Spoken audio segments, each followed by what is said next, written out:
दोस्तों, ये जो माइक्रो ऑर्गेनिज्म है फंजाई, इसको जानने के लिए हमें एक ट्रिक याद रखना होगा। वो ट्रिक क्या है? ए दाद खाद, ए दाद खाद। दोस्तों, यही ट्रिक है जो आपको फंजाई से होने वाले जितने भी रोग हैं उनके बारे में अध्ययन करा देगा। अब चलते हैं ए के बारे में।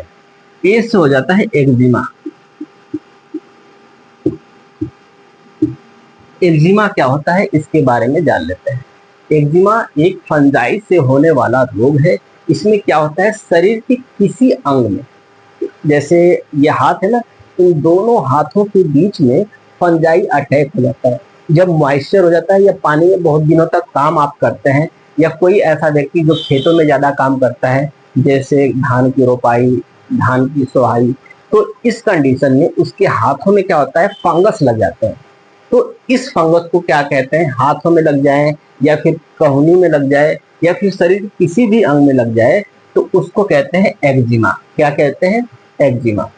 जैसे हाथ होता है ना, ये हाथ है आपका, तो यहाँ पे लग जाएगा। तो यहाँ पे जो लग जाता है, हाथों पे लग जाता है या कहुनी में लग जाता है, तो इस बीमारी को हम एक्जिमा कहते हैं। दूसरा ए से ही है, जिसे एथलीट फुट कहते हैं। एथलीट फुट, यह भी एक प्रकार का इन्फेक्शन है जो कि कहाँ होता है, सिर्फ पैरों में होता है। ये जो पैर होता है दोस्तों, यहाँ बना देता हूँ, ये जो पैर होता है ना, इन पैरों की यहाँ बीचों बीच यह बीमारी फैल जाती है। और यह भी उन व्यक्ति को होता है जो पानी में रह के ज्यादा काम करते हैं, जैसे धान की रोपाई, सोवाई। ज्यादातर किसान को इस प्रकार की बीमारियां ज्यादा होती है। इसे कहते हैं एथलीट फुट। यह भी एक प्रकार के फंगस इन्फेक्शन है। तो आपने दोस्तों जान लिया एक्जिमा के बारे में और एथलीट फुट के बारे में। अब हम जान लेते हैं दाद। दा से दाद। दाद आपने देखा होगा दोस्तों, प्रचार आपने सुना है, दाद खाद खुजली सबकी इलाज है, डरनी कूल है, ऐसा कुछ प्रचार आता है।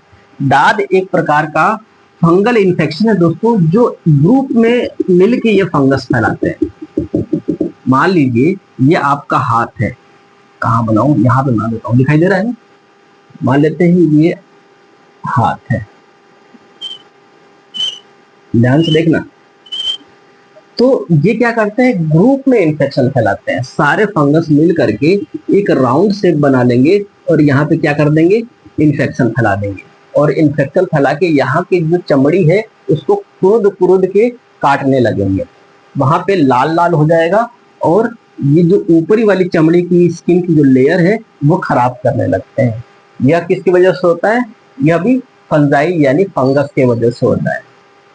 तो आपने 3 रोग के बारे में जान लिया। एक्जिमा जो शरीर के किसी भी अंग में हो जाता है, सड़न या इन्फेक्शन की स्थिति पैदा कर देता है।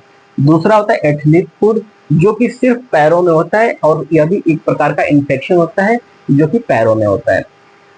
अगला हो गया दाद। दाद आपने देख लिया, ग्रुप में फंगस इन्फेक्शन को हम क्या कहते हैं, दाद कहते हैं। द से होता है दमा।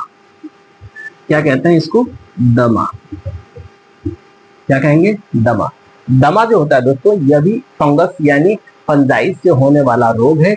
यह क्या करता है कि जब हम खाना खाते हैं तो उसके थ्रू या फिर जब हम सांस लेते हैं या एटमॉस्फेयर में जो फंगस होते हैं वह हमारे कहाँ पहुंच जाते हैं, लंग में पहुंच जाते हैं और लंग की दीवारों पे चिपक जाते हैं। ये मान लेते हैं हमारा लंग है, ऐसे होता है लगभग। तो यहाँ ट्रैकिया पे ऐसे चिपक जाएंगे जाकर के, ट्रैकिया पे और ब्रांचियोली में, और यहाँ पे लंग में आकर के क्या हो जाएंगे, चिपक जाएंगे। तो हमें खांसी आने लगती है। हम चाहते हैं कि वो फंगस हमारे ट्रैकिया से या लंग से बाहर आ जाए, इस वजह से हमें खांसी आती है। और ये कुछ खुजली भी अंदर पैदा करते हैं, इसके वजह से भी हमें खांसी आने लगती है।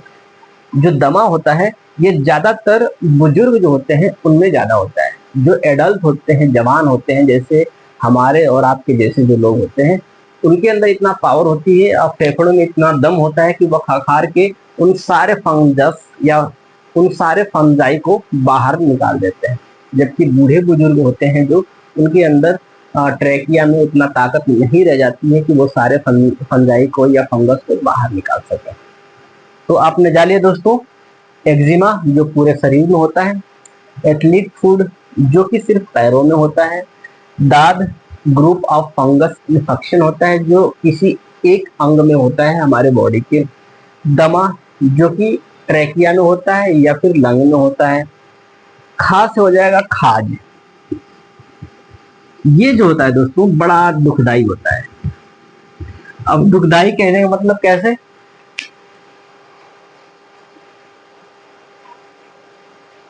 समझ रहे हैं? ये पूरे शरीर में फंगस इन्फेक्शन फैला जाता है जिसे कहते हैं खाज। दोस्तों यह कहाँ है, आप किस पोजीशन में है, यह मायने नहीं रखता है। जब ये आपके स्किन को, चमड़े को कुरेदने लगता है तो आप खुजाने लगते हैं, और खुजाने से इनको फायदा भी होता है। जो फंजाई होते हैं उन्हें फायदा होता है, नुकसान कुछ नहीं होता है। होता क्या है दोस्तों, मान लेते हैं ये स्किन है, ये स्किन है और यहाँ पे फंगस लगा हुआ है।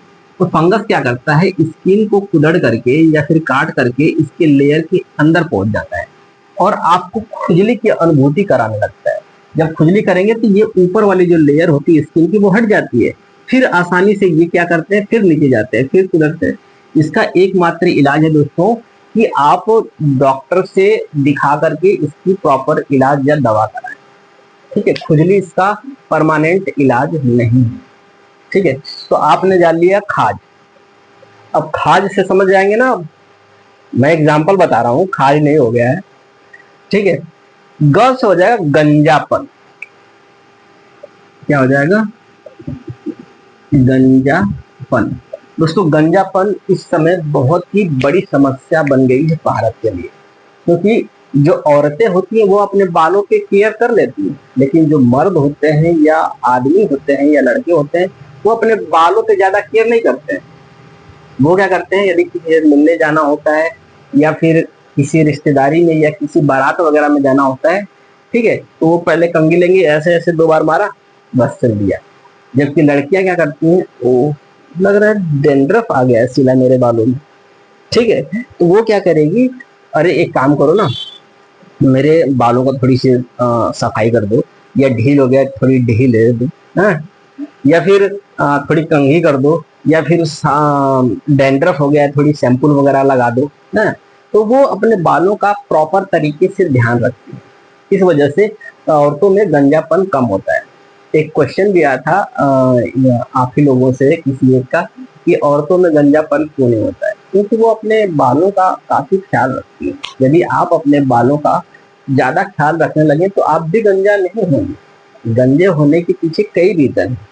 एक तो ये फंगस अटैक भी होता है, और दूसरा कारण है, जब मैं आपको विटामिन पढ़ा रहा था तो विटामिन ई की वजह से एक बीमारी होती है जिसका नाम है गंजापन, और एक और बीमारी होती है नपुंसकता, उसके बारे में तो यहाँ पे नहीं पढ़ना है। लेकिन जो गंजापन है वो विटामिन ई की कमी से भी होता है। तो आपको यदि गंजापन से इलाज या छुटकारा चाहते हैं तो सबसे पहले आप इस फंगस का इलाज करिए, फिर इसके बाद जो विटामिन ई की कमी हुई है आपके बॉडी में वो विटामिन ई की पूर्ति कर लीजिए। ठीक है, तो दोस्तों ये रहा फंजाई यानी फंगस से होने वाले जो मुख्य रोग हैं उनके बारे में। उम्मीद करता हूँ ये वीडियो आपको पसंद आया होगा। वीडियो पसंद आया हो तो चैनल को सब्सक्राइब करके बेल आइकन दबाना बिल्कुल ना भूलें, ताकि मेरे द्वारा भेजे गए वीडियो का नोटिफिकेशन सबसे पहले आपके पास पहुंचे और जिससे आपका नॉलेज इंप्रूव हो। तो दोस्तों आज के लिए बस इतना ही, मिलेंगे कल नए उमंग, नए तरंग और नए जोश के साथ। तब तक के लिए जय